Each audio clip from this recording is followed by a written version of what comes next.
യേശുവിൽ ഏറ്റവും അനുഗ്രഹീതരായ പ്രിയപ്പെട്ടവരെ, ഡെയിലി ബ്ലെസ്സിങ്ങിൽ ഞാനും നിങ്ങളും ശ്രദ്ധിക്കുന്നത് ദൈവവചനമാണ്. ദൈവവചനത്തിലൂടെ ദൈവം നമ്മളോട് സംസാരിക്കുന്നു, നമ്മുടെ ജീവിതത്തിൽ പ്രവർത്തിക്കുന്നു, ദൈവം നമ്മളെ അനുഗ്രഹിക്കുന്നു. ഈ വിലപ്പെട്ട അനുഭവങ്ങളാണ് ഓരോ ദിവസത്തെയും ശുശ്രൂഷകളിലൂടെ, പ്രാർത്ഥനയിലൂടെ, ഡെയിലി ബ്ലെസ്സിങ്ങിലൂടെ കേൾക്കുന്ന ദൈവവചനത്തിലൂടെ നാം അനുഭവിക്കുന്നത്. ഏതെങ്കിലും പ്രത്യേക കാര്യങ്ങളെ മുൻനിർത്തി പ്രാർത്ഥിച്ചുകൊണ്ടാണോ ഈ വചനം ഇന്ന് കേൾക്കുന്നത്? എന്നെ ഇന്നലെ പ്രാർത്ഥനയിൽ കണ്ട 1-2 പേര് പറഞ്ഞു, ഞങ്ങൾ ജീവിതത്തിൽ മടുത്തു, ഇനി ഒരു സ്റ്റെപ്പ്, ഒരു സെക്കൻഡ് മുന്നോട്ട് നീങ്ങാൻ പറ്റാത്തൊരു നിലയിലാണ്, ഞങ്ങൾക്ക് വേണ്ടി പ്രാർത്ഥിക്കണമെന്ന്. ജീവിതത്തിൽ ഇങ്ങനെ മുന്നോട്ട് പോകാൻ പറ്റാത്ത വിധത്തിൽ വിഷമിക്കുന്നവരുണ്ട്. സാമ്പത്തികം കൊണ്ട് മാത്രമല്ല, സമാധാനമുള്ള ഒരു അന്തരീക്ഷത്തിൻ്റെ കുറവ് കൊണ്ട്, നിരന്തരമായ വഴക്ക് കൊണ്ട്, നിരന്തരമുള്ള പ്രയാസങ്ങൾ കൊണ്ട്, നിരന്തരം അനുഭവിക്കേണ്ടി വന്ന വെല്ലുവിളികൾ കൊണ്ട് ജീവിതം മുന്നോട്ട് പോകാൻ പറ്റാത്ത നിലയിൽ, ജീവിക്കണോ ഇനി വേണ്ടയോ എന്നുപോലും ചിന്തിക്കുന്ന തരത്തിൽ അലട്ടുന്ന പ്രയാസങ്ങളുടെ നടുക്ക് നിൽക്കുന്നവരുണ്ട്. നിങ്ങൾക്ക് വേണ്ടി പ്രാർത്ഥിക്കുവാണ്. ദൈവത്തിൻ്റെ കരം ഇന്ന് നിങ്ങളെ ചേർത്ത് പിടിക്കും. ദൈവത്തിൻ്റെ ശക്തമായൊരു സഹായം ഈ വചനത്തിലൂടെ നിങ്ങൾക്ക് കിട്ടും. വചനം കേൾക്കുമ്പോൾ, പ്രാർത്ഥിക്കുമ്പോൾ അനുഗ്രഹവും സൗഖ്യവും അകന്നകന്നു പോവുകയല്ല, അടുത്തടുത്ത് വരാൻ തുടങ്ങും. ഇന്ന് നമുക്ക് പ്രാർത്ഥനയോടെ, പ്രതീക്ഷയോടെ വചനം കേൾക്കാൻ ഒരുങ്ങാം. നിങ്ങൾ ആരൊക്കെയാണ് ഈ വചനം ഇന്ന് കേൾക്കുന്നത്, അവരെയൊക്കെ ഈ വചനം സ്വാധീനിക്കാനിടയാകണമേ. ഈ വചനത്തിൻ്റെ എവിടെയെങ്കിലുമൊക്കെ ശകലം കേട്ടാൽ പോരാ, അത് മുഴുവനായി കേൾക്കാനിടയാകണമേ. ഈ വചനം അവർക്കൊരു അനുഭവമാകണമേ. ഇന്നൊത്തിരി പുതിയ ആളുകൾ വചനം കേൾക്കാനിടയാകണമേ. കേട്ടുകൊണ്ടിരിക്കുന്ന ഒരാൾ പോലും വചനം കേൾക്കാതെ പോകരുത്. ശ്രദ്ധയോടെ കേൾക്കാനുള്ള അനുഗ്രഹം കൊടുക്കണമേ. ഈ വചനം കേൾക്കുമ്പോൾ ആ വ്യക്തിയും ആ വ്യക്തി ഉൾപ്പെടുന്ന വീടും അനുഗ്രഹിക്കപ്പെടണമേ. ആ വ്യക്തിയുടെ പ്രിയപ്പെട്ട ഓരോ കാര്യങ്ങളുടെ മേലും ദൈവത്തിൻ്റെ ഇടപെടൽ ഉണ്ടാകണമേ. നിങ്ങൾക്ക് വേണ്ടി പ്രാർത്ഥിച്ച് ഈ വചനം കേൾക്കാം. വിശുദ്ധ യോഹന്നാൻ്റെ സുവിശേഷം 21-ാം അധ്യായം 5-6 വാക്യങ്ങളാണ്. വിശുദ്ധ യോഹന്നാൻ്റെ സുവിശേഷം 21-ാം അധ്യായം 5-6 വാക്യങ്ങൾ. യേശു അവരോട് ചോദിച്ചു, കുഞ്ഞുങ്ങളെ, നിങ്ങളുടെ അടുക്കൽ മീൻ വല്ലതുമുണ്ടോ? ഇല്ല എന്ന് അവർ ഉത്തരം പറഞ്ഞു. മീൻ പിടിക്കാൻ പോയി ഒന്നും കിട്ടാത്ത സാഹചര്യത്തിലാണ് യേശു അവരോട് ചോദിച്ചത്, കുഞ്ഞുങ്ങളെ, നിങ്ങളുടെ പക്കൽ മീൻ വല്ലതുമുണ്ടോ? ഇല്ല എന്നവർ സത്യസന്ധമായൊരു ഉത്തരവും പറഞ്ഞു. 6-ാമത്തെ വാക്യം, അവൻ പറഞ്ഞു, വള്ളത്തിൻ്റെ വലത്തുവശത്ത് വലയിടുക, അപ്പോൾ നിങ്ങൾക്ക് കിട്ടും. അവർ വലയിട്ടു. അപ്പോൾ വലയിൽ അകപ്പെട്ട മത്സ്യത്തിൻ്റെ ആധിക്യം നിമിത്തം അത് വലിച്ചു കയറ്റാൻ കഴിഞ്ഞില്ല. അത്രയധികമായി മത്സ്യങ്ങളെ അവർക്ക് സമർത്ഥമായിട്ട് കിട്ടി.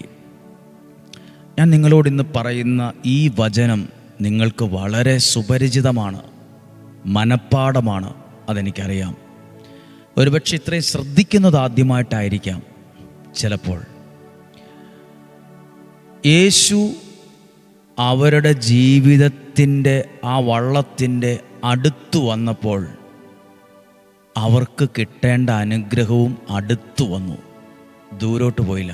ദൈവത്തോടൊരാൾ അടുക്കുമ്പോൾ, ഒരാൾ വചനത്തോടടുക്കുമ്പോൾ അനുഗ്രഹവും സൗഖ്യവും നന്മയും ആ വ്യക്തിയുടെയും കുടുംബത്തിൻ്റെയും അടുത്തടുത്ത് വരും. അതകലെ പോകില്ല, അടുത്തു വരും. നിങ്ങൾ ശ്രദ്ധിച്ചേ, യേശു ശിഷ്യന്മാരോട് ചോദിച്ചു, നിങ്ങൾക്ക് മീൻ വല്ലതും കിട്ടിയോ? എന്നാൽ നിങ്ങൾ ഇത്ര ദൂരോട്ട് വള്ളം മുന്നോട്ട് ഓടിക്ക്, മുന്നോട്ട് പോട്ടെ, അവിടെ ഒന്നും കൂടെ വലയിടാനല്ല പറഞ്ഞ്, അവിടെ തന്നെ യേശു പറഞ്ഞു, നിങ്ങൾ വലതുവശത്ത്, ഇപ്പോൾ നിൽക്കുന്ന സ്ഥലത്തിൻ്റെ വലതുവശത്ത് വലയിടുക. അപ്പോൾ അവർക്ക് ധാരാളം മത്സ്യം കിട്ടിയെന്നാണ്. നമ്മൾ ഇച്ചിരി ചിന്തിക്കാനുണ്ട്. യേശു അവരുടെ ജീവിതത്തോടടുത്തപ്പോൾ, യേശുവിൻ്റെ വചനം അവർ അനുസരിച്ചപ്പോൾ അനുഗ്രഹവും തൊട്ടടുത്ത് വന്നു. അല്ലെങ്കിൽ മത്സ്യങ്ങൾ അവരുടെ അടുത്ത് ആ വലതുവശത്തുണ്ടായിരുന്നു. പ്രിയപ്പെട്ടവരെ, പലരുടെയും ജീവിതത്തിൽ അവർ അധ്വാനിക്കുന്നുണ്ട്, പക്ഷെ അതിൻ്റെ റിസൾട്ട് ഒരുപാട് അകലെയാണ്.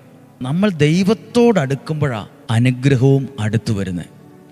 വചനത്തോടൊരാൾ അടുക്കുമ്പോൾ ആ വചനത്തിലെ നന്മകളും ആ വ്യക്തിയോടും കുടുംബത്തോടും അടുത്തടുത്തു വരും, അകന്നകന്ന് പോകില്ല.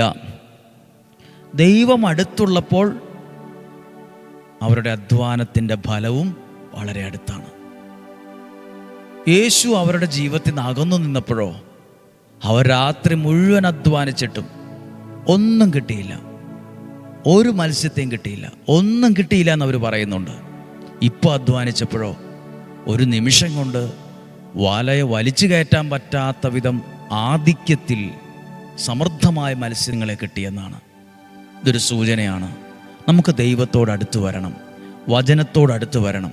അപ്പോൾ ദൈവാനുഗ്രഹങ്ങളും നമ്മുടെ ജീവിതത്തോട് അടുത്തടുത്ത് വരും. നന്മകൾ അടുത്തു വരും, നമ്മുടെ അടുത്ത് വരും.